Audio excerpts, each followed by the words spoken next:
Welcome to the Newton and Willows FC podcast. Each episode we'll be bringing you news, reviews and previews and everything Newton and Willows FC. The boys, the girls, the men, the ladies, the kids, everyone. Are you a player? Are you a coach? Are you a fan? Come on and listen to this amazing episode. Hi and welcome to the Newton and Willows FC podcast with me, Rob Fludder. This week I'm delighted to welcome back Andy Tiller. Andy, how are you? All right, thanks. Yeah, it's been a while. Thanks for having me back on. Yeah, no worries. It's first one in the new year. Yeah, I know. First of many, I hope. Absolutely. We'll do loads of these. Again, get you on, and you're familiar with this. You could actually take over doing this now, I think. I might do a podcast with you sitting on the other side of the table. How about that? I think I'll be more nervous, but I'll give it a go. I'll give anything a go once, sometimes twice if I like it. Look, we're down here today. We're going to talk about the AGM because AGM was held last week. For those listening, it might be a couple of weeks later when this goes out, but they're important, aren't they? So what about if we just start off? Why do we have an AGM? What's the purpose? Well, constitution-wise, because we are a charity, every trustee has to be elected. So although we had 14 trustees in post effectively, should anyone wish to come forward, effectively we have to re-elect ourselves. Mm-hmm. An organisation has to have an annual general meeting because within our constitution we say that we're going to have an annual general meeting. But all of that aside, I just think it's best practice. I mean, for me, the annual general meeting allows us to be fully open and transparent with our members. Not just the people that are in the room, because we publish content, and Craig has done a really good job of that this week. And it's something that we really pride ourselves on in that sense, that we want everyone to know how much money we're spending, how much money we're taking in, what subs contribution goes towards, what achievements we've had on the pitch, what achievements we've had off the pitch. And I know we're kind of going to go through a little bit of that. But absolutely, yeah. For me, in my role, I've been to a number of AGMs, and some have lasted all of 5 minutes because it becomes a box-ticking exercise that they have to do an AGM, and here are the accounts, and here are the elected officers, and see you later. Myself and my predecessor, Jeff, felt that it was not the right way that we wanted to do things at Newton and Willows FC. So yes, we can tick those boxes by having that element of content, but constantly looking and reviewing about what our members would want to know about. Mm-hmm. And it's as much about reviewing 24-25 season just gone, but for me it's also really important to project what our focus is on for the year ahead. So we do it every February because it gives us a full calendar year, so kind of between two seasons, but a full calendar year of what have we done well, what have we done not so well, what do we want to nail in the calendar year ahead? And it just sets us a really good benchmark for the coming year ahead, and hopefully that comes across. Absolutely. I was fortunate enough to be invited and be in attendance, and I think firstly thank you for clearing that up, because not everybody understands why. They just see it and it's a thing. Every club has one, but it's important to understand the why. And the invites went out, and people come along. The attendance probably not as many as anticipated. Yeah. But cold night in February, lots of football going on, lots of school activities as well. I think some of the guys come back because there was school parties, Valentine's parties at schools and stuff. So you can understand the commitment of people.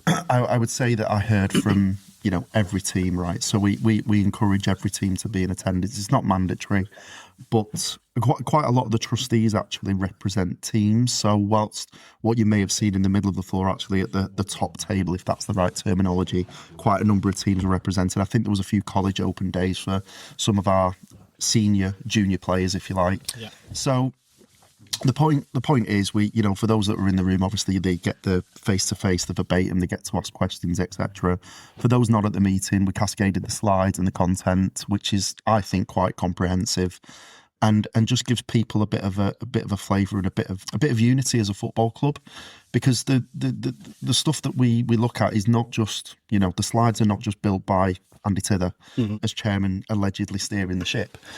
The diverse range of topics are covered by the subject matter experts within the board of trustees, and actually some of the things that we hear at our team reps meeting kind of forms actions that we can report back on, the things that that our team reps and coaches and teams and families want Newton the Willows FC to do better. So I'd like to think that it's a full kind of 360 view of everything that goes on. I would say so. I was in attendance. I was quite impressed by it. I think the presentation was fantastic. You know, the effort that had gone into it, the pre-planning.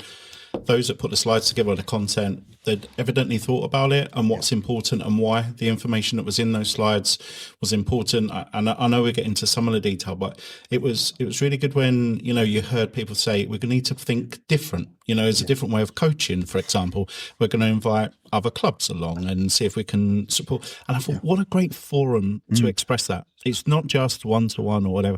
Actually, it got people thinking. I only do this bit of part of the club, and it got me thinking. Yeah. So, yeah, I think it did work, that 360 piece. And I know that the slides are out on social media. Craig's done a fantastic job there. He really has. And I think as well, what we tried to break down with having the general meeting, annual general meeting, and all the other meetings that we have, we want to try and get rid of this stigma of there is the committee or the trustees and then everyone else. Like, I look at it that, yeah, my role is chairman. So if you've got an organisational chart, then you're going to have, sadly, my name at the top, right? That's just comes with the role.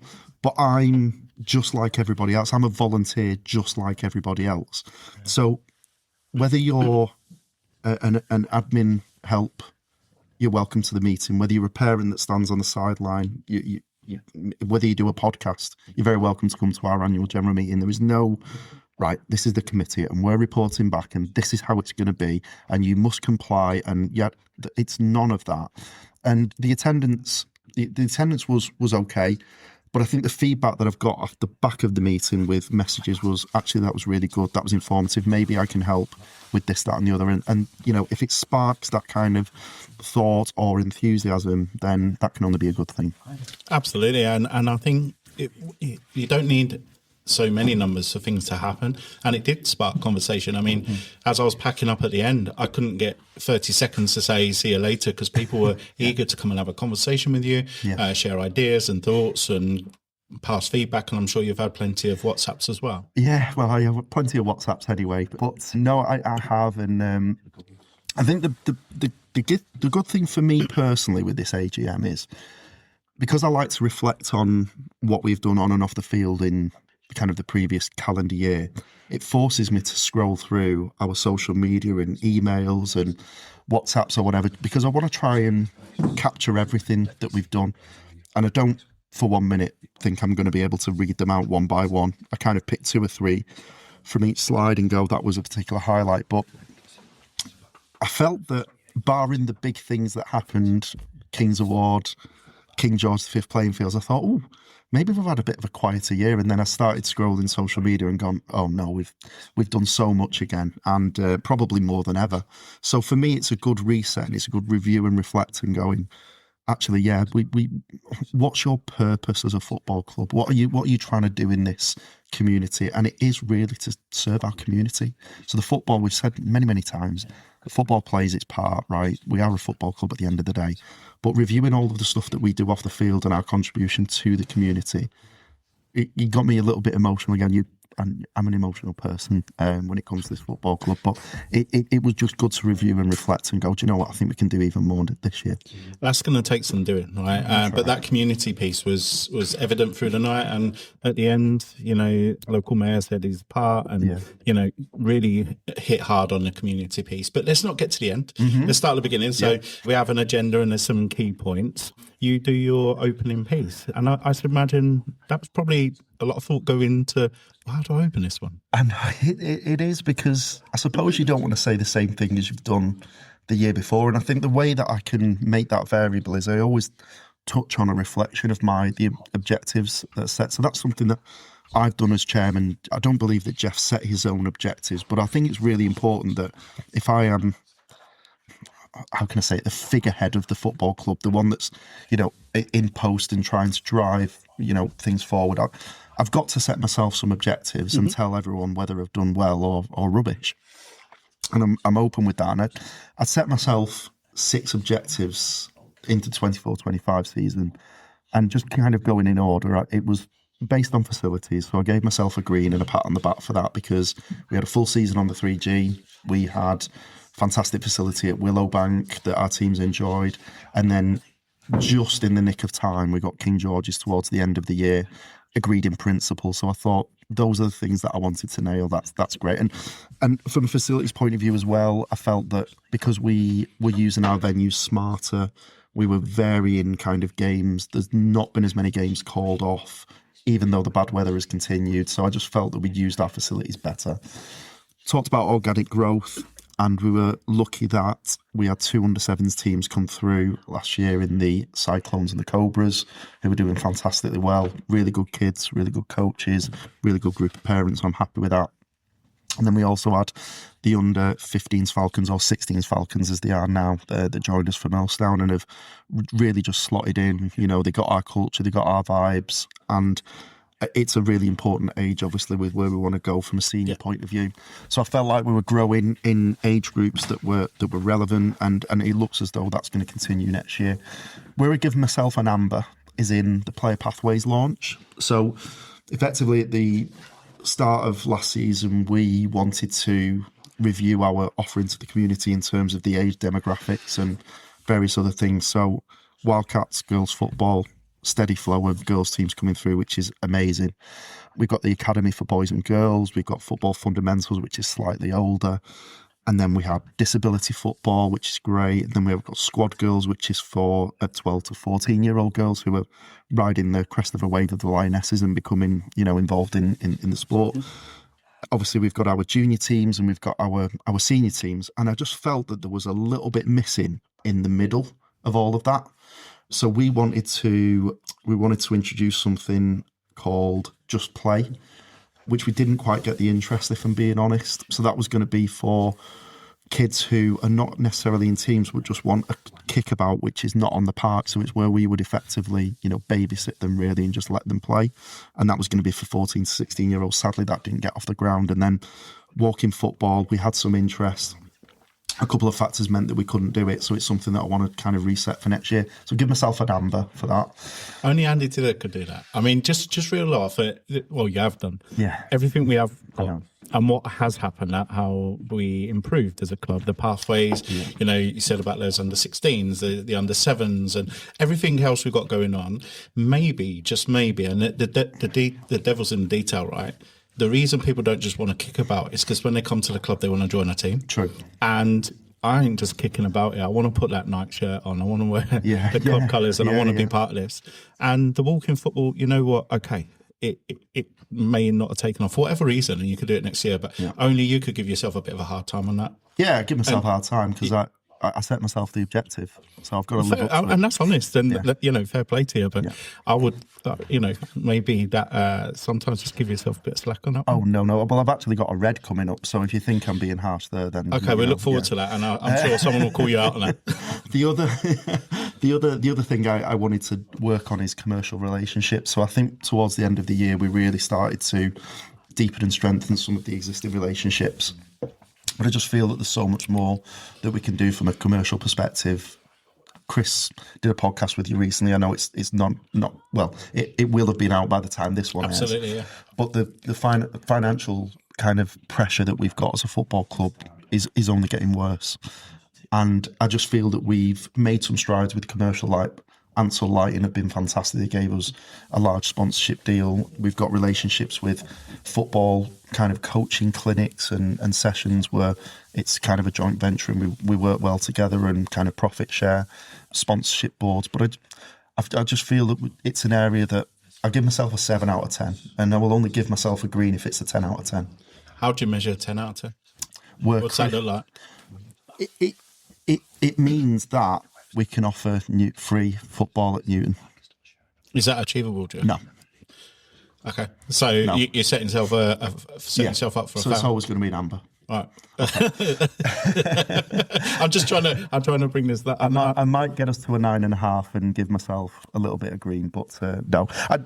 In all seriousness, I like community. We live in certain areas of deprivation. I just want to not just for the money element of it. More, how can we work more with sponsors and help them? Mm-hmm. We've got some great relationships, like we've spoken on the podcast before about Panchu sponsor our open age men. Yeah.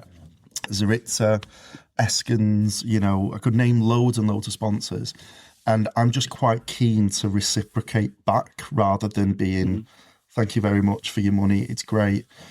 And we got better at that. And I think Craig taking the social media on, just even publishing, those businesses with the results is a start, but it is only a start, and that's why it's an amber. Well, why don't we get the podcast in Suritha or Punchy? Just sit there and listen to the vibe and give something back. So we'll pay for a meal, we'll have some drinks there, but we'll do this here, and people will have an interest. Why are people sitting there with a microphone? Let's do that. My waistline won't thank you for that idea. But no, mine, but mine's grown anyway. Okay, let's move on. So my red, Rob. Oh, here we come. Drum roll.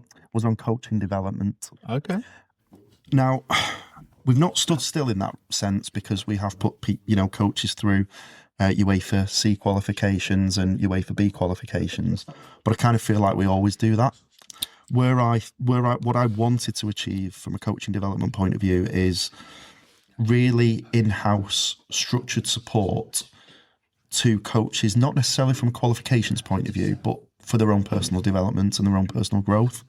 So what I want to try and bring out, and we've got some really good and exciting plans for the year ahead, which I'll touch upon, is having a curriculum.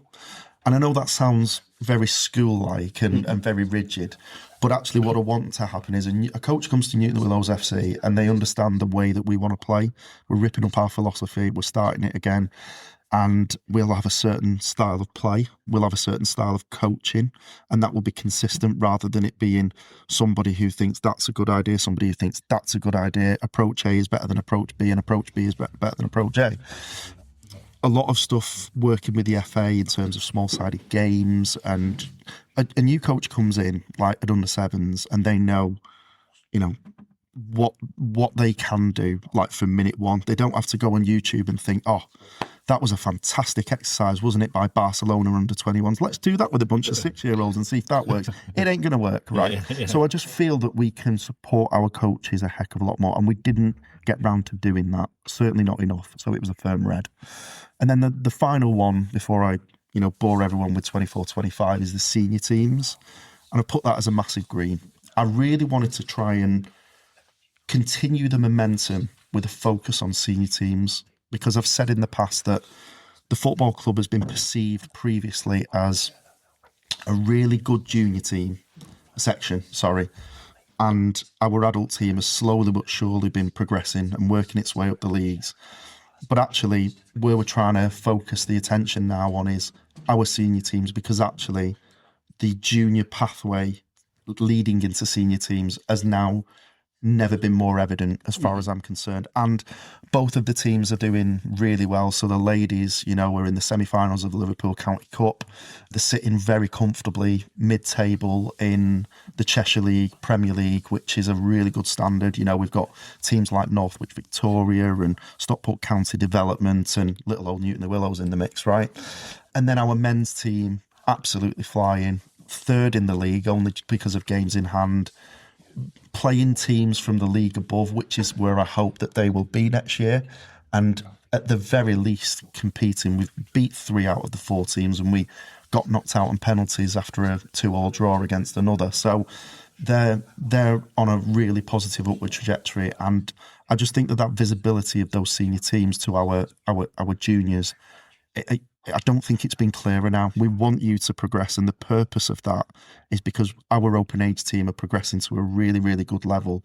And ultimately, rather than hoinking players here from here, there and everywhere, there is a place for you to actually come through and represent, your club from under 6s all the way to when you're 35 years old. Absolutely. Look, both are doing fantastically well, like you say. I will give... I'm not going to knock your green down, because it was you self-evaluated. However, I'm going to have a pop at the ladies, only because they keep refusing to come onto the podcast. Not directly, no, but indirectly by not coming on. But I think this year we can all help both of those, and the exposure we can give via this medium, a little bit of social media, all that sort of good stuff, we'll take it on. But how nice must it feel for both of those teams to go, we're spearheading this club. People are looking up at us going, we could be them. Absolutely. And fair play to, I'm jesting, by the way. With the no, we will get them on. Definitely. Yeah, we need to get them on. And we mentioned to Lauren the other day, so she's got to come on. I mean, I'm calling her out right now. We are calling Lauren. Ian, Elaine, Steve, Sharon, get yourself on this podcast, please. There you go. Right. Well, you said please. Now. Now. But yeah, it's great. And you know, to see the vibe, and you know, I drink locally now, so I'm not a local by voice. You can tell the accent, but I drink with people that are associated with the club, and our conversation on a Saturday and Sunday is surrounded by what's the score. And you know, that's how it should be in this local community, and it's happening. I can tell you, because it's happening. It's happening with me. And you know, a great example last Saturday. So we played against Stretford Paddock, and it's fair to say that the two teams have got a little bit of history. I don't know where it's come from actually, because geographically we're nowhere near, but it's always been a really good competitive game. They're a good side, well coached, but it's just a game that's just had edge, not in a bad way. It's been really good, really interesting to watch, and just to see the scenes at the end with that last minute winner. And then the bit that got me, which I thought was amazing, is there was 5 or 6 young lads that ran on with a Newton the Willows FC flag. Amazing. It's clearly from their junior team that they take to tournaments or whatever. And I just thought, actually, that really means something to you. That's fantastic. You're in the euphoria of winning a game with 5 minutes to go, scoring a last minute in a really nip and tuck game that could have gone either way. You know, it's an early round of the cup in perspective. It's not like it's a semi-final and we've gone on to a final. You know, it's the first round of the cup, but clearly that the way that the game was going, to win it in that manner, to see the sideline really well attended, and then for the junior lads to go on the pitch with a flag, I thought, we're actually doing something right here. Yeah, absolutely. Well, for the lads to think about bringing the flag in the first place, correct. You know, that's premeditated. Yeah, I'm going to the game. I'm going to take my colours with me.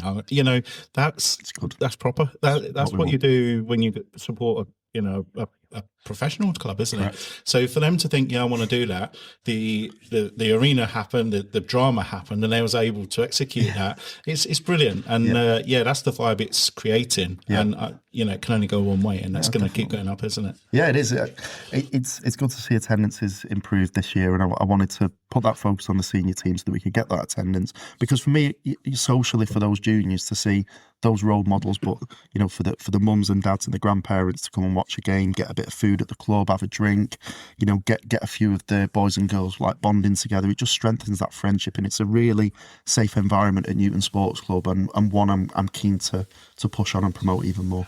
Fantastic. So we've gone through your objectives. They're fair to say pretty good. I think everybody, well, if that was me, I'd be pretty damn pleased with that. So, but it wasn't just about your objectives, the AGM. There was a whole host of agenda. There was. And we move on to the next section. Yeah, so the objectives really for next year are not largely different. We're just going to do them better.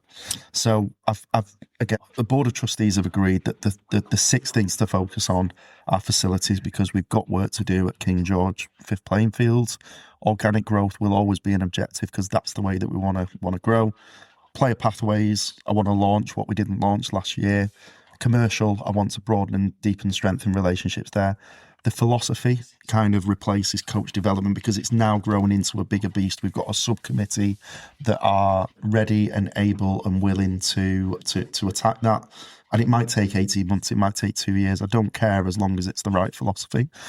Within that will be coaching development and support, and then the senior teams is the final objective. So it might seem like a bit of a cop-out to do the same objectives or similar objectives, but I think that the club is in such a good place elsewhere. Not that we're going to ignore any part of the football club, but I don't have to put finance as an objective, because it's already in the best order it can be. I don't have to put governance in, because our structure and our legal kind of liability is in the best place that it can be. So we're trying to pick the things that we think actually that's going to take the club to the next level.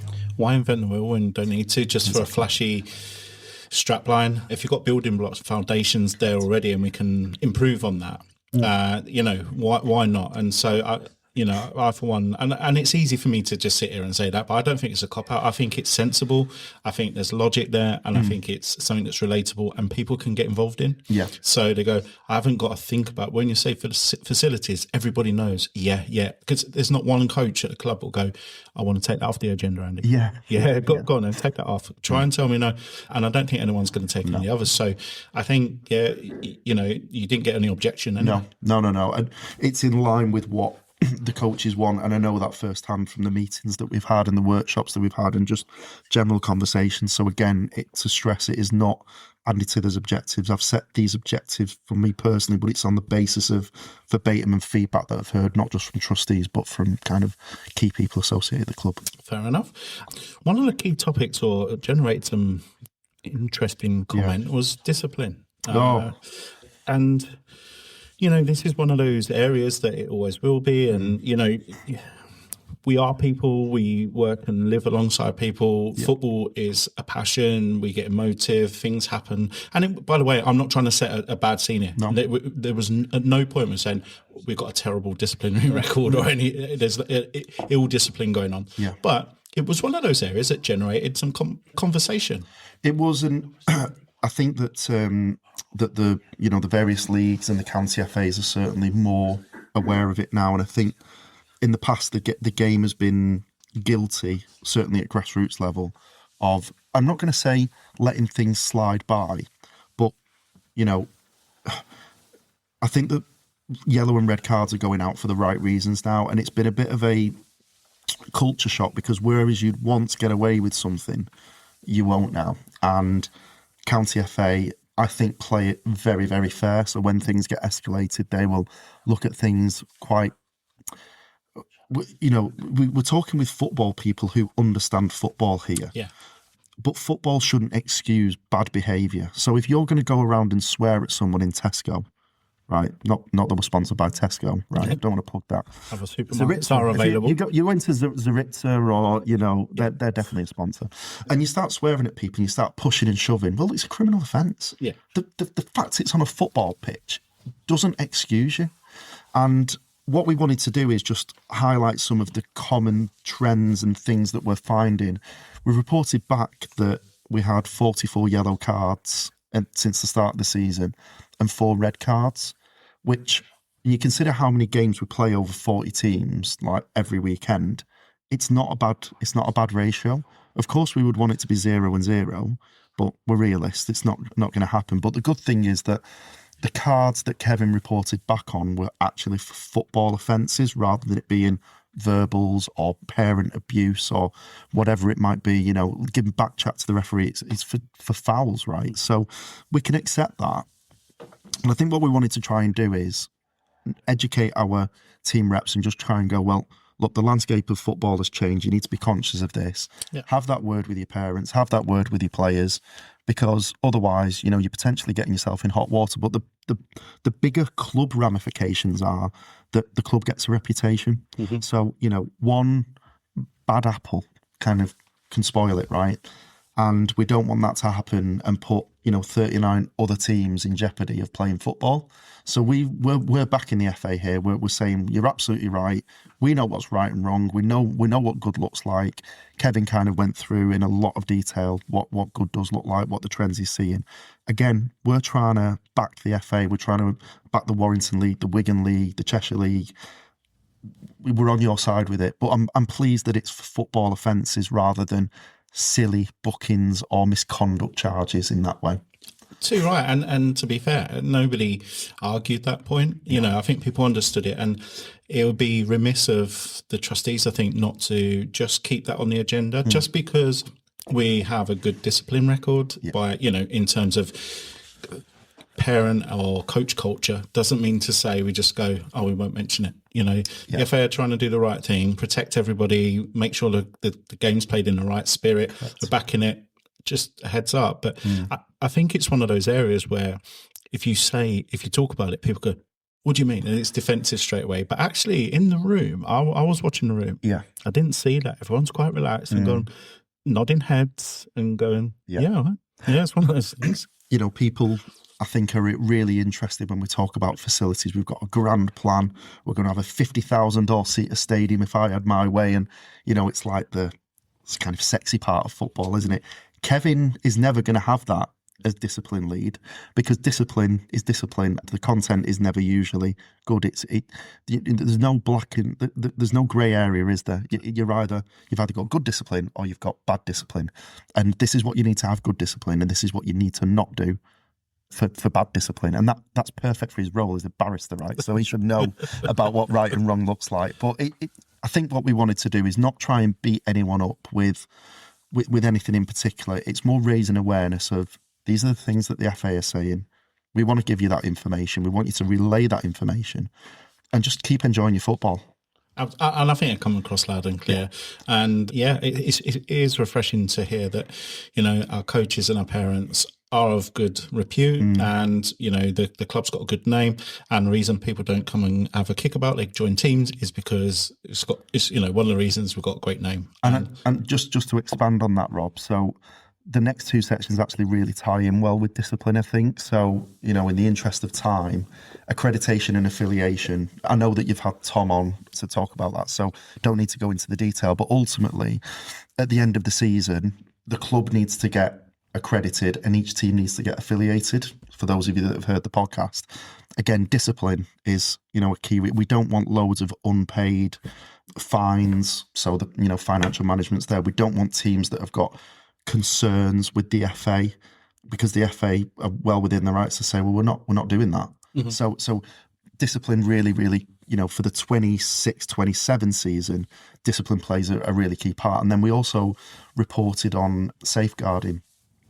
And in respect of safeguarding, it really is a no news is good news. So I was really pleased that Rebecca didn't have a lot to report on, because our members should feel safe and inclusive, and safeguarding is not just about the children, it's about the coaches, it's about the parents, for anyone that wants to speak to Rebecca.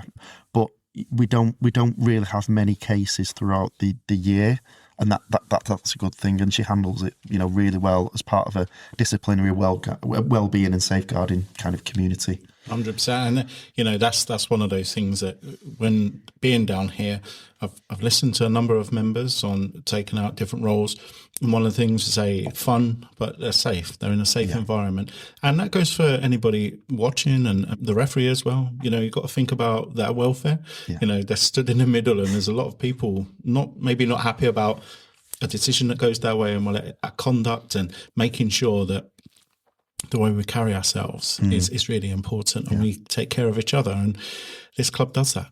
Which we try to, because you've got to look at, again, your purpose of the community and what you're trying to do. We know that the society is different to what it is 10 years ago, and football, plays its part in, a human being's life, and it may be that there are external factors going on, even unknown to the parents. Things are happening at school or social circles or whatever else. So, Rebecca is an open book with things like that. And if any members are listening to this and would want to speak in a confidential way, then, go on our website and you can see Rebecca's details. Brilliant, well said, and that's really important. So we covered a number of other subjects at the AGM. It feels, it was only a week ago now, but I can't remember all of it. But there's quite a lot crammed in there to go through. The next one is, and I'm lucky that I've got the slides in front of me, so it looks like I know what I'm talking about. Louise sadly wasn't able to make the evening. Louise Jackson, one of our trustees, she handles the Warrington League and secretarial elements and does an absolutely unbelievable job. But the key things to report back on is that the football format is changing from next year. So entry level at under sevens is currently 5v5. That's changing to 3v3. We actually really adopt that as a football club. The more touches of the ball you have, the better. We've introduced 3v3 just play on a Thursday night. I think you've had one of the coaches in, talked about the benefit. Yeah. And so we're a big advocate of that, and we will embrace that. But the Warrington League have actually done something really fantastic, in my opinion, for the clubs that are not quite ready to make that leap of faith. They've said that under sevens teams can actually join the under eights league next year. So you technically are going to play as a 5v5 team, and you can play a year up and there will be effectively developmental leagues, we're going to go straight in for 3v3, to be honest with you, because we know that that's the way that the game's going. We're ready to do it. You know, we're well prepared. But fair play to the Warrington League for showing that flexibility. I think that's great. Not much else to report really from a league perspective. It was like transfer windows and, you know, all of that stuff. So the juicy bit, and I always really look forward to this part, because it's not my own, I can sit back a bit. And there's definitely only one man for the job, which is Chris Walker, the treasurer, talking about the finances at the football club. So to the listeners here, if I said to you that the club spent £155,810.19 to the pence, because we have to do it to the pence, and actually only recouped, I say only recouped, £149,002.40, that would say that we've got a deficit of £6,000. Oh my goodness, what are we going to do? Like, we're losing £6,000. No, we're not. So because we report on kind of over a year's period, basically the deficit is that we had an invoice given to us late for end of season trophies, which was about £6,000. Grants that come in will be kind of there from day one, but may only be spent 12 months, 18 months, 24 months down the line because they're for specific projects. So it sits in the bank account. So it's always a bit of a fluid thing. But ultimately, Chris was, you know, really happy with people's fundraising, sponsorship efforts. They said that, and I didn't know this, right? So you think the chairman knows everything. £50,000 worth of kit order this year. It's mad, isn't it? It's crazy. So we launched the new kits, as you know, and everyone just went bananas for it. And the local sponsors that have got behind it, I mean, it's very rare you see an old school kit now out there, and I still quite like it when I do, actually. I love that kit. But the new kit, I mean, it's just created such a buzz. So every penny accounted for. Chris kind of went through the main kind of bits of income, subs covering 65% of the subscriptions. I won't spoil his podcast because, in fact, you'll have heard it, so you can go and re-listen to that, basically. Statement of accounts are there. We have to do that as part of our kind of charitable organisation. He's got to write up to the Charity Commission. And then we talked about grants that we got roughly about 25 grand in via grants, some commercial relationships that I mentioned earlier. And then one of the things that came from the coaches was that we want to do fundraising less often but better. Mm-hmm. And I'm all for that. So they actually said, well, can you increase the subs? And parents are okay with that, but let's not shake the tin every 2 weeks because we're doing a raffle, we're doing this, we're doing that. So four events effectively, last one standing, which is open, it'll be closed by the time this comes out. Sporting dinner, Christmas raffle and tournaments are the four things that we're going to try and help bridge the gap. So quite interesting to see how, you know, how all of that additional fundraising becomes absolutely key, because Chris wants to keep subscriptions at a really affordable level. And if we were to do a break-even analysis, we're probably looking at charging between 30 and 35 quid a month per player. At the moment, it's 22. It's going up to 24 next year because we wanted to phase that increase over 2 years, because Chris just feels really passionately about keeping it affordable. That come loud and clear on the podcast with him. And I was astounded. I know the £50,000 on kits, but £6,000 on trophies. You know, you're like, wow. That's, you know, you just don't really think of it. But no. I suppose this a club this size and scale with 40 teams, X amount of players in that, it doesn't take much to add that up. And all of a sudden, you know, and Chris was saying at tournaments, we get the opposition, the runners up, a trophy as well. Nobody else does it. No. Or nobody else we know. No, very few do. And we want people to come to Newton Willows and feel, you know, that there's an experience to be had there and that everyone's got, you know, fair chance. I mean, it's scandalous, some of the tournaments that you see. It's like £100 and the winners get a trophy, and, you know, it's a medal, which is, you know, let's say from an app, basically, where it's, you know, £2 for 25. From China. Yeah. So our medals are locally sourced, trophies are locally sourced, they're really, really good quality.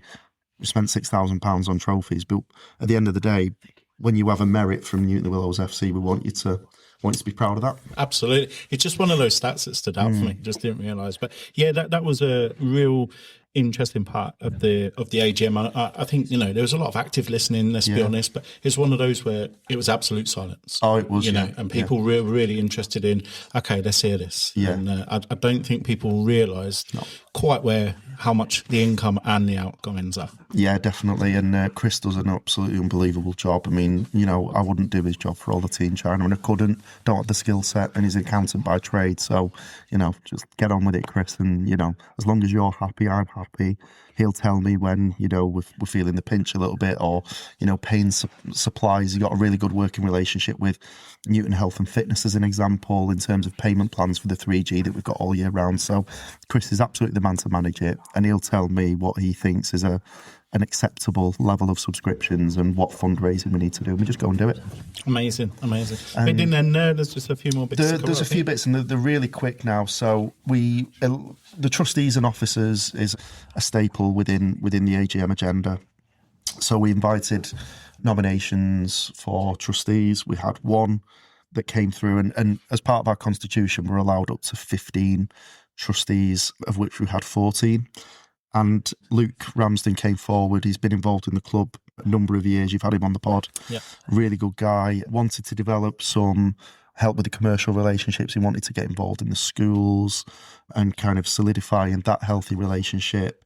Organisation of events. He's really good administratively, very well organised, and just someone who will really get involved in anything that we ask him to. So he got a complete unanimous vote from the trustees in the first instance. We proposed him, and it was, unanimous that they wanted him to join the board of trustees, which was great. I asked if anyone else would like to be chairman. Stone cold silence.